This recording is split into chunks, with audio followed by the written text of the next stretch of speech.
Hi, I'm Dr. Isela Garcia, and I would like to welcome you to something that I'm pretty excited to share. So, my daughter, I have a 17-year-old daughter, and she has just, in her own words, unlocked a past life. Right now, given the state of not only the United States, but the ripple effect of what's happening globally, there's a lot of awakening happening right now. I think in part what we're waking up to is the understanding that so much of what we've been told, so much of what we've been taught have all been stories that have been told to us so that we could believe a narrative, so that we could believe a story about who we are as a country and who we are in the world, but even more importantly, who we are as individuals that are having this human experience. And so there are a couple levels of waking up that's happening, waking up to the truth of our government and the truth of the stories that we've been told. And then there's a truth of who we are beyond this time and space. And I think it's intended to keep us small and it's intended to control.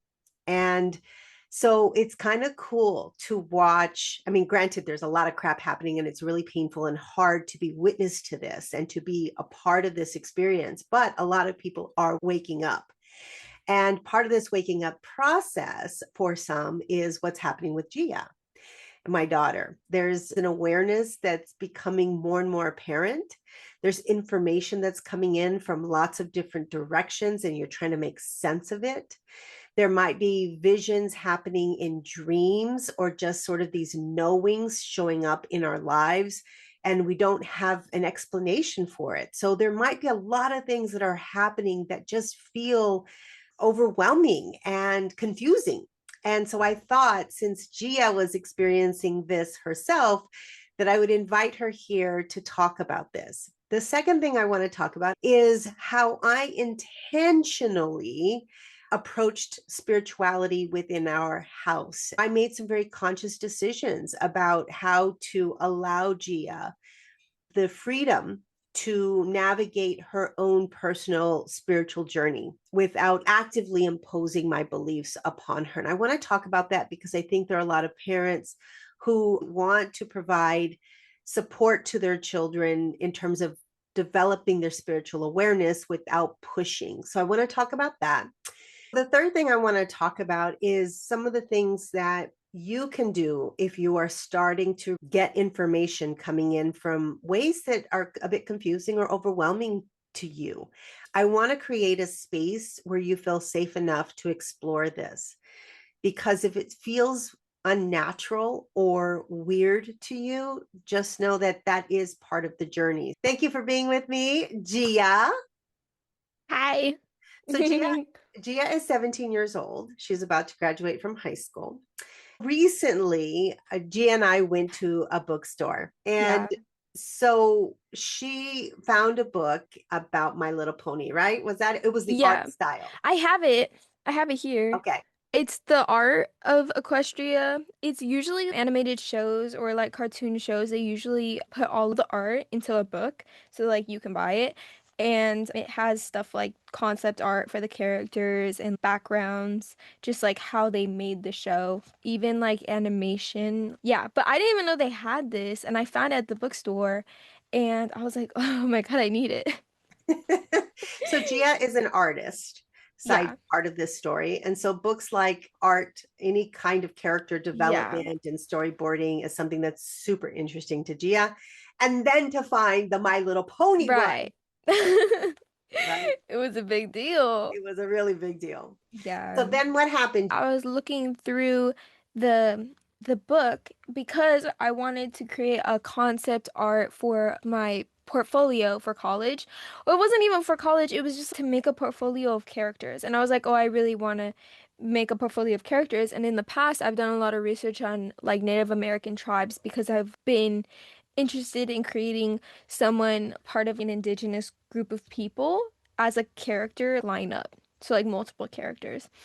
And I was looking at the character designs in here and the descriptions, the concept art, and then I was like, what would be interesting like to incorporate this kind of thing because the art style is cool. So, oh, I'm gonna incorporate that into concept art. And so then I went on this hunt on TikTok, Pinterest, like a bunch of places to try to like find inspiration of other people's lineups and what's important in character design. And then I came across this thing saying that Mount Everest, there was something of significance. Mount Everest was the highest mountain. There are mountains in the very back and in some of the concept art. And so I just decided to look up where Mount Everest was located, and it was located on the border. It's like Tibet, Nepal like area in China. And Tibet is the highest city, or is it it's the highest peak?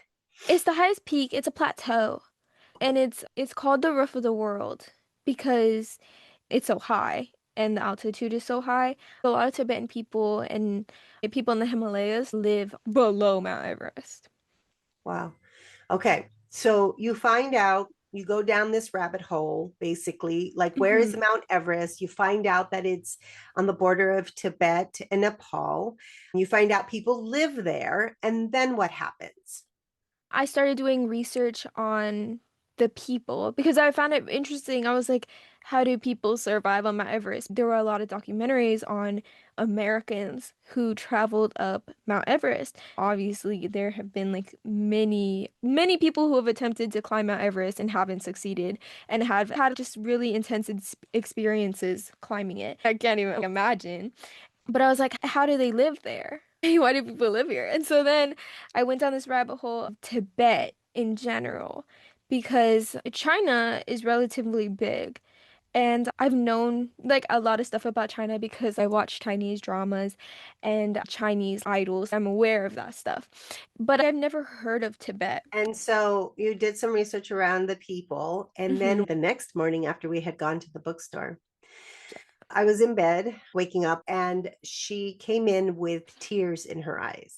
Yeah, I was crying. And I'm like, okay, Gia, what's happening here? What's going on? And do you remember what you told me? As I was doing research on the Tibetan people, I had done research on people living in the Himalayas and trying to figure out what they speak in Tibet. I was watching videos, like interviews with some of the people who live there, and I just started crying. And I was like, oh my God, I don't know why I'm crying. I was just listening, hearing the language. There are three languages spoken in Oh, Tibet. there's Okay. three regions. It's the autonomous region, Uh-huh. and then there's the calm region, and then the Amdo. In each region, they have different dialects. And of course, there's other provinces in Tibet. So each has a different dialect. But while I was researching, I was specifically listening to the calm region, and that's the dialect that like made me cry. It was basically of a woman in a tea shop and she was talking about butter tea, which is also like a staple in Tibet. And she just was explaining her experience as a coffee shop slash tea shop owner, and it was in the calm region. So the language, when I asked you what's going on, Gia, your response to me was, I'm listening to the language. Yeah. And I don't know if you had understood the regions at this point. Yeah, I didn't at the Um, point. Yeah. yeah, at this point, I think it was I'm listening to Tibetan language, and this is what it's making me cry. I could feel it in my throat and my right here. I was like, oh my God. I was like crying. Like Did you feel here? it was like pressure, I think. It felt like I needed to cry. I felt super sad. Mm-hmm. And I don't know if I was actually sad or I just felt the need to cry. So yeah, I felt that there. So here's what's interesting about this story. When Gia was born and I was nursing her, I would say probably within the first few days of trying to establish the latch, and because we really struggled with that, I saw a woman, a Tibetan woman, flash. like the image of her flash. And I remember looking down, holding my baby, and I see this old woman with lots and lots of wrinkles on her face, and she had a darker skin color, and she was wearing a hat.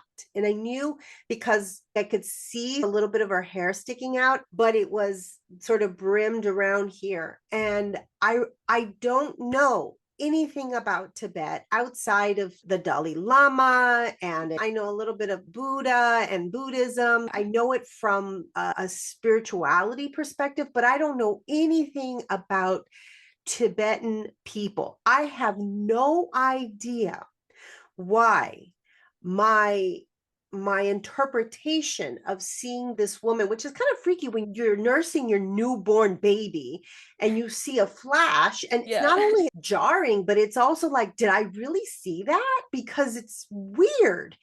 And I don't know anything about Tibet. I saw a Tibetan woman, and her eyes had the deepest wisdom. I can't even explain it. It's like she just had the wisdom of the world in her eyes. And it happened a few times, but that first time that was a bit jarring. And by the time I had Gia, I was already deeply entrenched in the understanding of past lives and mediumship and spirituality. So it wasn't weird in that I had never experienced anything like that before, but still, why would I have said Tibetan woman? I have no idea. But I remember telling people I saw a Tibetan woman when I was feeding Gia. So for her to come to my bedroom that morning in tears because of the language she heard from Tibet, I got tingles that went totally down my entire body. And I was like, oh shit. Oh shit. So then this started. I think what the way that you describe it is unlocking something within you. You really started to take a deep dive into understanding this a bit more. So share a little bit more about that experience for you. Yeah, I started researching more about Tibet and the people there. It felt odd, like almost like I belong in a way. I watched multiple documentaries on YouTube and I listened to the language, try to understand some of the culture. It's very family oriented. And so I was just watching a bunch of stuff like that, and it brought me to Buddhism because the main religion or practice in Tibet is Tibetan Buddhism. That's like where it was founded. And so I found a lot of books and a lot of videos talking specifically about Tibetan Buddhism. So that seemed to be one of the biggest parts of their culture is Tibetan Buddhism. And so I started researching about things like the environment and the food. I don't know. It felt like I belonged in a way. It was like that's where I should be. And here's what's interesting, because I've been along this journey. And so we watched a bunch of the videos. And what I find really fascinating about this is there's nothing about this region that would scream Gia, because it is the elevation is No, yeah. super high. It's freezing. It's freezing. Like in the summer, the 30s is as warm as it gets. 30-degree Fahrenheit. Yeah. And so it gets super cold. They are like so close to the sun, basically. Yeah, they're so exposed to the UV rays because of the high elevation. It's so different from everyday life in America, and it's crazy. So it's not something that Gia and who she is in this lifetime would Yeah. look at and go, oh, I wish I was there. No. There aren't modern conveniences, at least from what we've seen. It's like remote living. So this idea of it being a more glamorous life or something, that's not even what the appeal is.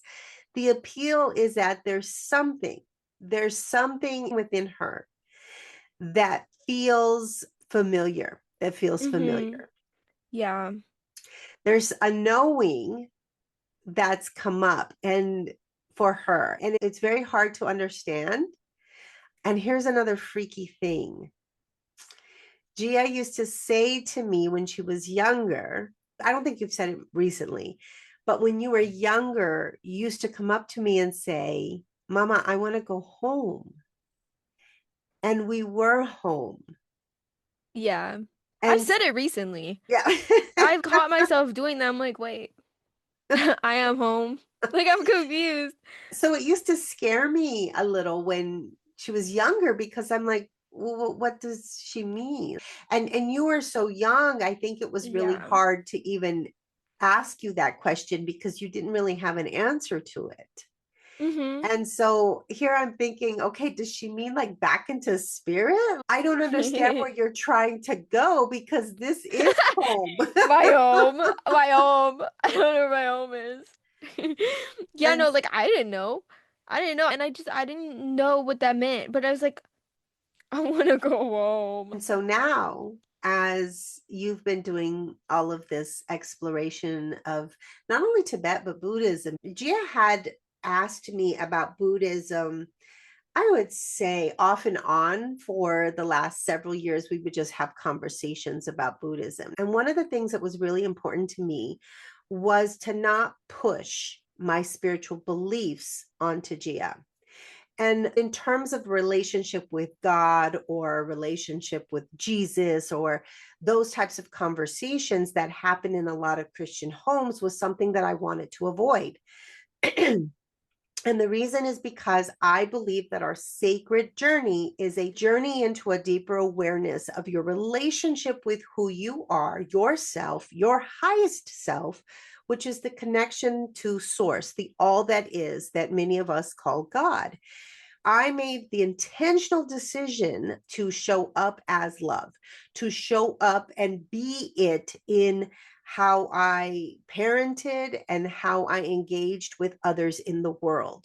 So for me, it was about being it. When we understand the love that we are, then we, by extension, are that in what we Hmm. do, what we say, and how we show up. And so that's what I wanted for Gia. So back to the conversation about Buddhism. I have explored Buddhism. There are some parts of it that I believe wholeheartedly. And there are other parts, like the perspective about suffering, that we are all here to suffer. I just kind of initially believed that because I was suffering. But then I realized that there are lots of people being born right now that were Yeah. born even in Gia's generation that don't come in with the need to suffer in order to Hmm. want to find peace. I think that was an old ideology that worked for its time. I don't think that is relevant for many people right now. And so there are some things, again, that I believe in, some things that I don't. And so when Gia would ask me questions, I would say, I have a limited understanding, but I can tell you what I know. So what I find really fascinating right now is here you are and you're delving into understanding not only the Tibetan culture and the Tibet as a region, but also Buddhism and what that means for you. So what are you doing with that? I've just been researching on the beliefs like Buddhism and even just everyday things. There's a bunch of staple foods. Yak is like a huge thing there because yaks are everywhere and they rely on yaks for milk. The traditional dances, cham dance, or like the traditional opera singers, and even like the political stuff. Because even though Tibet has always been there, if you look back in history, it's never changed. Sure, it's evolved, but up until around like 1959, it really took a change because that's when China took over, invaded. So I've just been researching and keeping a journal of all the things that I've learned and my opinions on it. And it's helped me understand the culture a little bit, living in a modern society here and having technology and things that we think are just simple necessities that they don't have there, and how they made a workaround or how they use it differently than us. One of the things that came up as well is Gia has had for a very long time fascinations with cows. Yes, cows, goats. I even did goat yoga. I love goats and I love cows.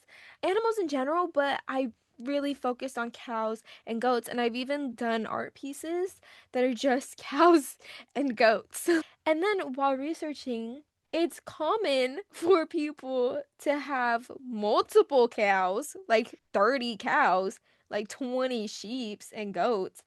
What? That's crazy. And then I watched documentaries on how they take care of them, and I found that the Kham region, the region that I felt most connected to and the language spoke to me the most, they're yak herders.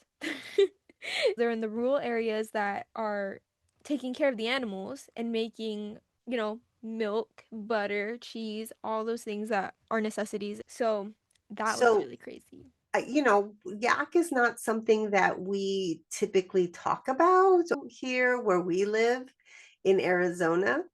And so when she was pulling up pictures of Mhm. the yaks in this region of Tibet, I was like, holy shit, those look like the cows that Yeah. you would draw.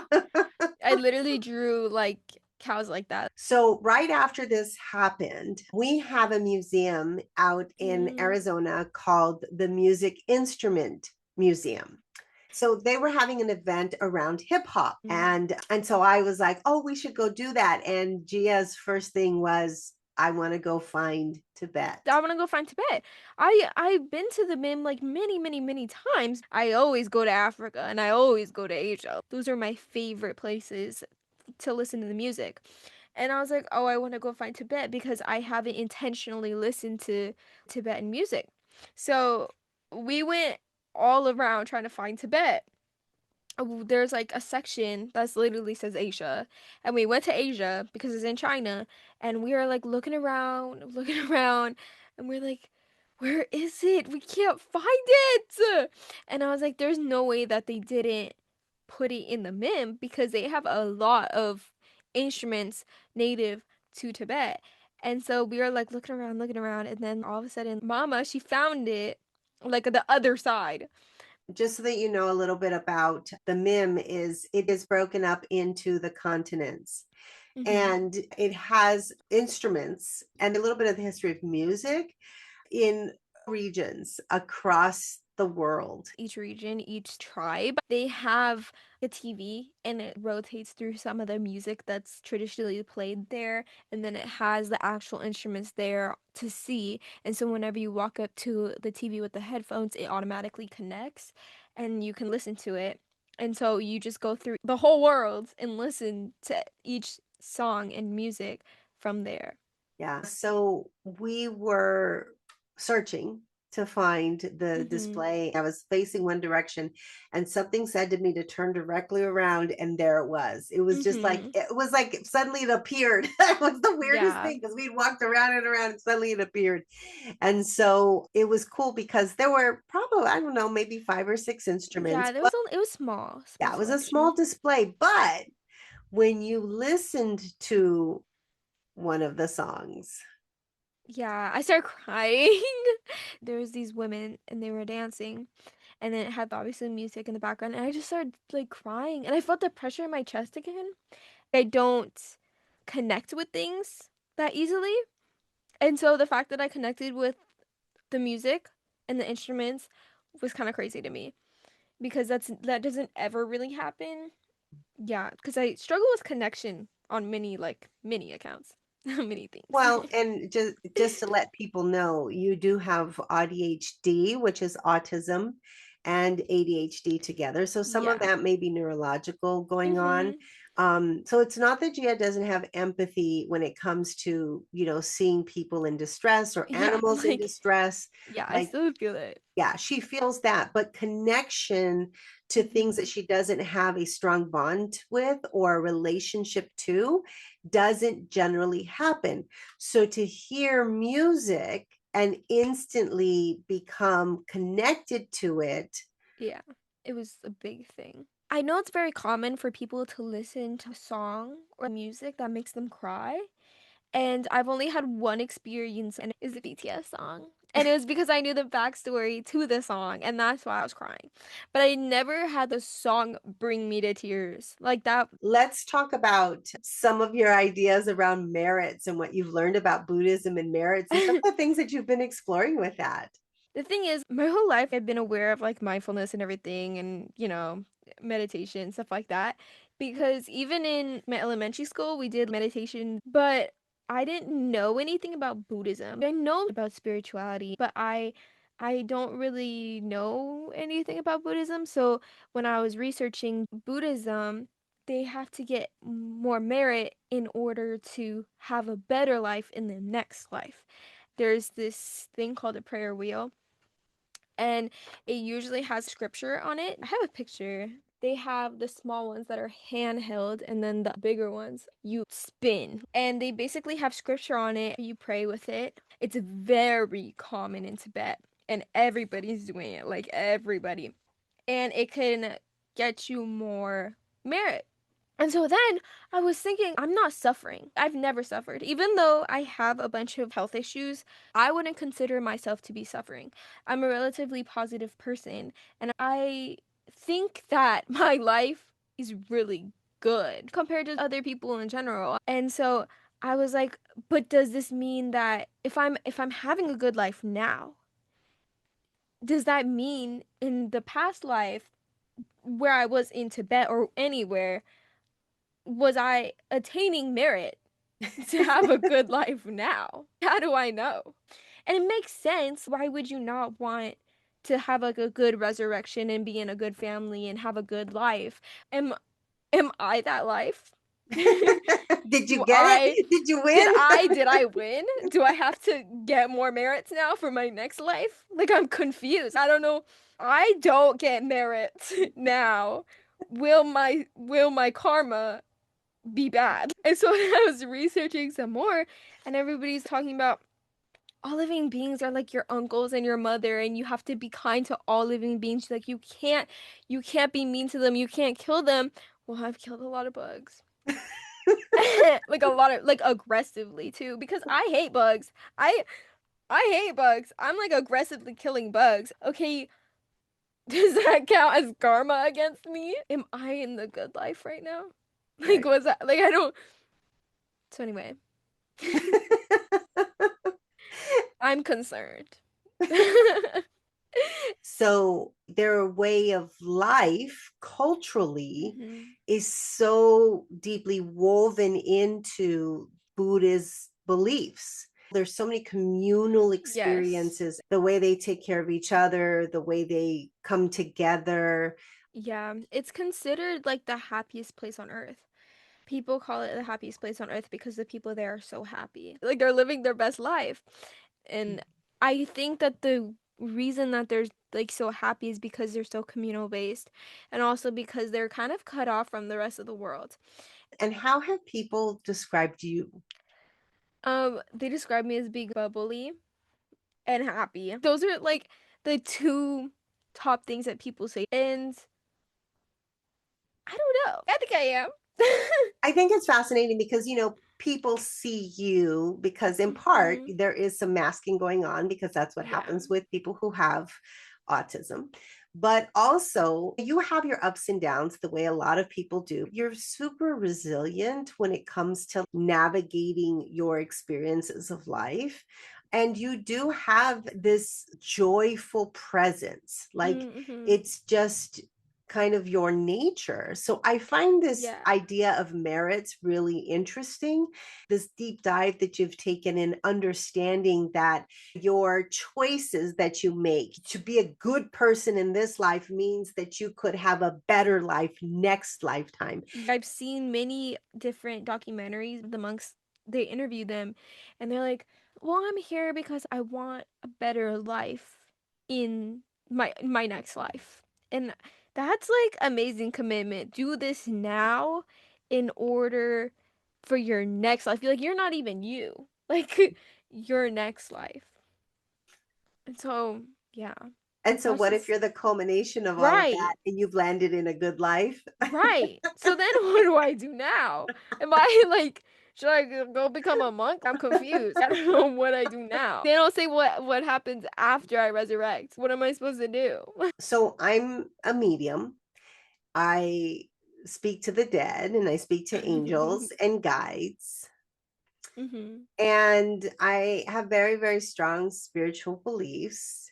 And so, what was your experience in having a mom like me? It was good.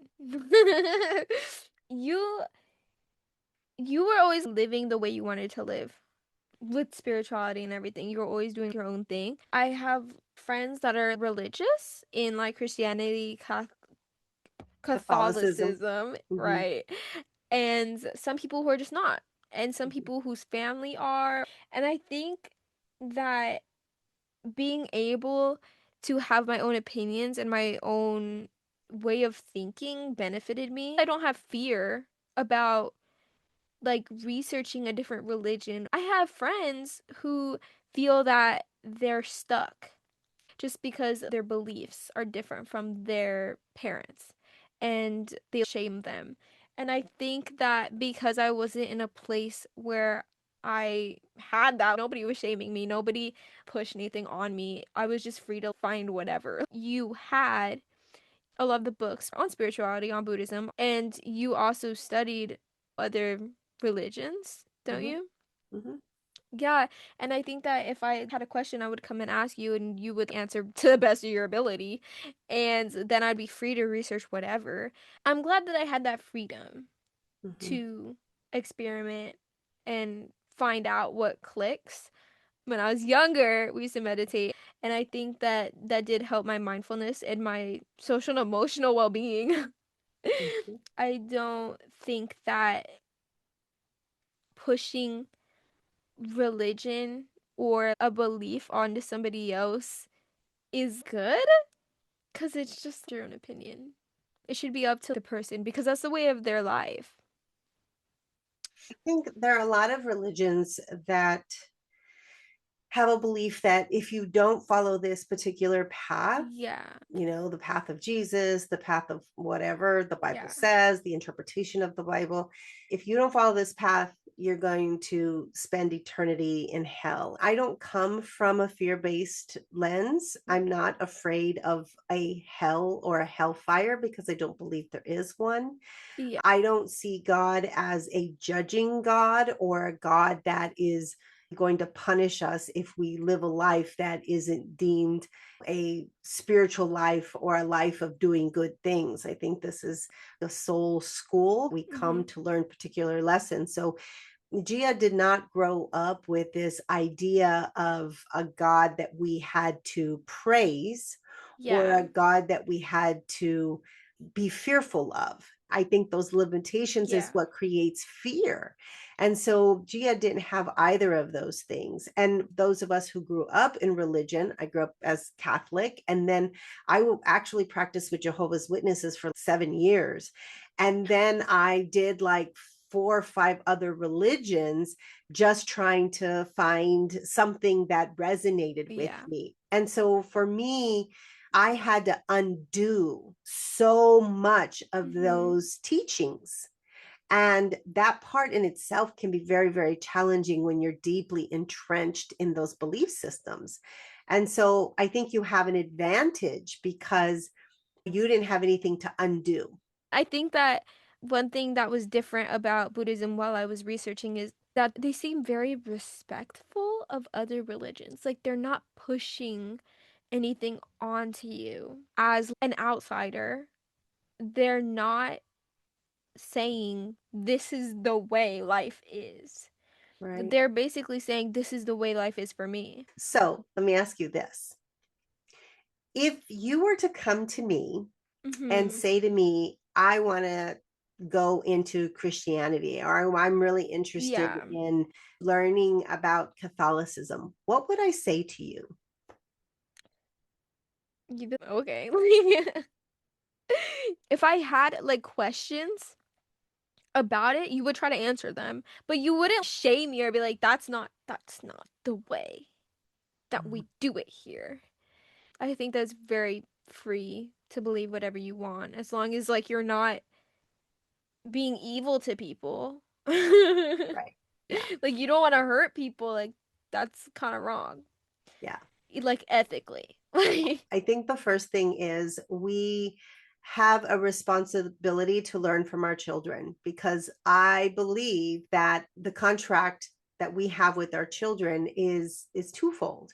I think it's in part for us to provide guidance, support, and to help navigate this earthly experience, particularly because we start off babies once again, and we have Hmm. a developing body with a developing brain, even though we have the wisdom of the ages. Like some of us are hundreds upon hundreds of years old at our soul level, but we come back in as babies and we are developing a brain based on our experiences of life. And so that soul connection is sort of running in the background. It's not in the forefront of this human experience. And so, as parents, we're responsible to help that part of development.